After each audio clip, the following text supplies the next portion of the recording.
Hello everyone. अब जो हम नेक्स्ट थ्योरम मैं प्रूव करने जा रहा हूँ उस थ्योरम की स्टेटमेंट देखो।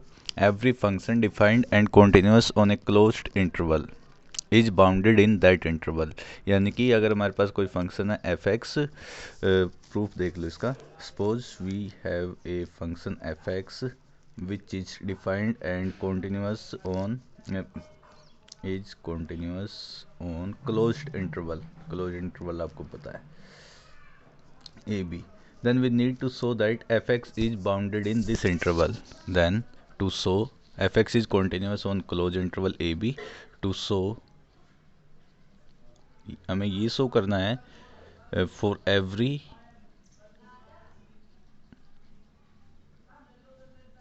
x belongs to this closed interval AB, we need to show that fx is bounded. हमें ये शो करना है। So fx is continuous on closed interval. We need to show that fx is bounded in this interval. यानी कि हमें इस interval का कोई भी एलिमेंट लेंगे तो आपको ये शो करना है कि fx is bounded at that point. Now because fx is continuous on closed interval AB, so इसका मतलब है fx जो है continuous है on every point of this interval. Section से हम इसको प्रूव करेंगे। बाउंडेड फंक्शन होता है दो तरह से, एक होता है बाउंडेड अबव, एक होता है बाउंडेड बिलो। यानी कि जब फंक्शन जो है इस कंडीशन को सेटिस्फाई करेगा, लेस देन m कोई नंबर है, अगर इससे लेस देन है तो फंक्शन हो जाएगा बाउंडेड अबव, एंड और अगर ग्रेटर देन है किसी पर्टिकुलर नंबर से तो वो हो जाएगा बाउंडेड बिलो। यहाँ पे आपको दोनों शो करना है कि ये फंक्शन जो है बाउंडेड अबव भी है बाउंडेड बिलो भी है। तो मैं ये अज्यूम कर लेता हूँ, if possible fx is not bounded above,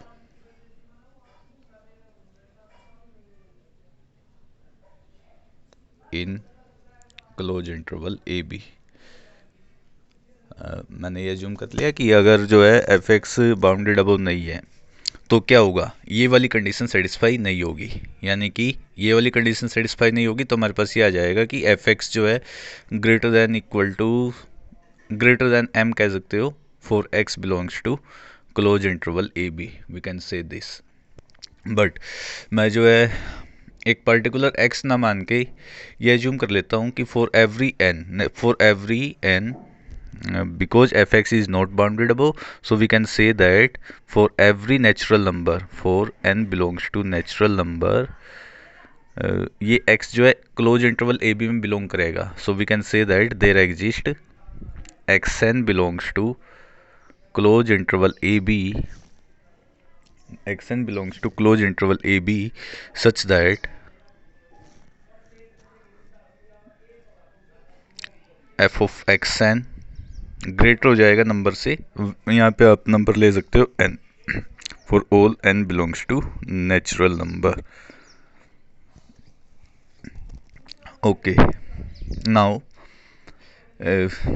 ये जो है यहाँ से लिखा है मैंने, बिकॉज जो है fx is not bounded above, so we can say that there exists xn for every natural number n such that f of xn greater than n for every n belongs to natural number. Now since xn belongs to AB for all n, so we can say sequence xn is bounded sequence because xn की value lie करेगी less than b and greater than a for all n। ये reason है। Now और sequence से हमें ये पता है every bounded sequence has a limit point, every bounded sequence as a, we know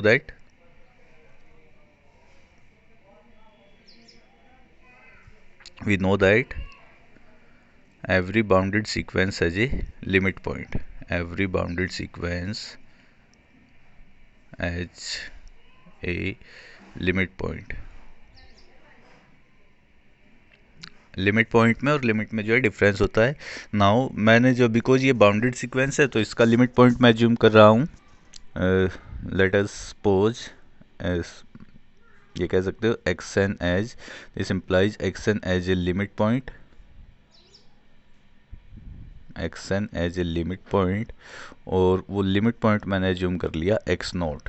आप कुछ भी एज्यूम कर सकते हो, तो हमने यहाँ पे लिमिट पॉइंट का एज्यूम कर लिया एक्स नॉट।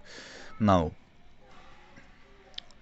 हमें ये भी पता है कि अगर किसी सीक्वेंस के पास लिमिट पॉइंट है तो देयर एग्जिस्ट ए सब सीक्वेंस। नाउ देयर एग्जिस्ट ए सब सीक्वेंस ऑफ दैट सीक्वेंस, उसकी जो है सब सीक्वेंस एग्जिस्ट करेगी, सब सीक्वेंस वो मैंने एज्यूम कर ली X N naught, subsequence X N note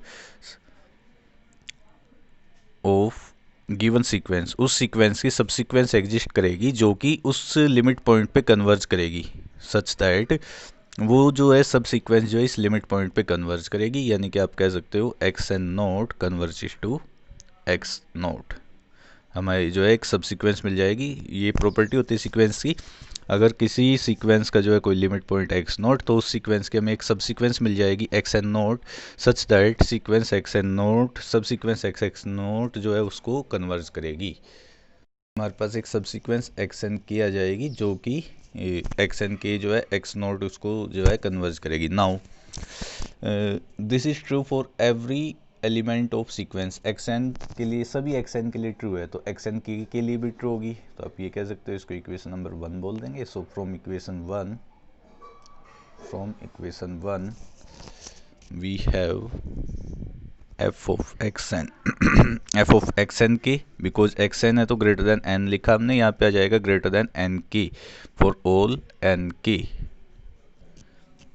now जब एक्स एन के की लिमिट जो है, जब आप इस पे लिमिट अप्लाई करोगे एन के पे, तो ये आ जाएगी लिमिट एन के approaches to infinite and F of N के ग्रेटर देन लिमिट एन के अप्रोचेस टू इनफाइनाइट एन के विच इज जो आएगा इनफाइनाइट। सो आप ये कह सकते हो this implies sequence F N के कन्वर्जेस टू इनफाइनाइट, जो सीक्वेंस एफ एक्स एन की है वो कन्वर्ज करेगी इनफाइनाइट पे।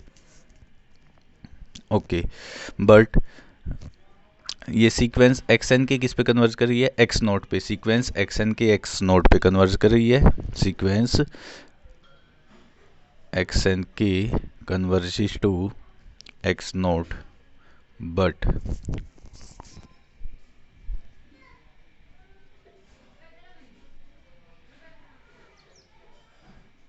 ये कन्वर्ज कर रहा है इनफाइनाइट।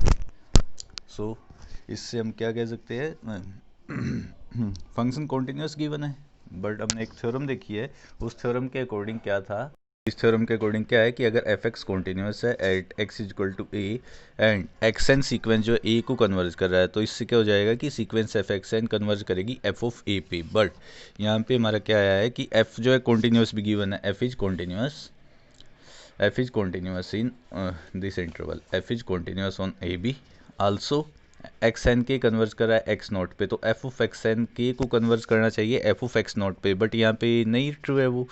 सो इट मीन्स जो हमने एज्यूम किया था वो जो हमने गलत एज्यूम किया है।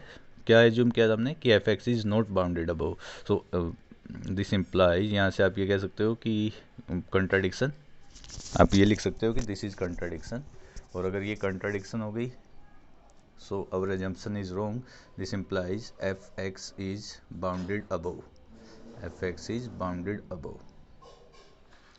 जिस तरह हमने ये जो है बाउंडेड अबव नहीं एज्यूम किया है, हमने क्या किया है इसमें fx is not bounded above, उसी तरह से आप कर सकते हो if possible fx is not bounded below, उसी तरीके से आप ये कह सकते हो similarly fx is bounded below also, bounded below, hence bounded above भी हो गया, bounded below भी हो गया, this implies fx is bounded, so fx is bounded, hence proved, यही हमें प्रूव करना है।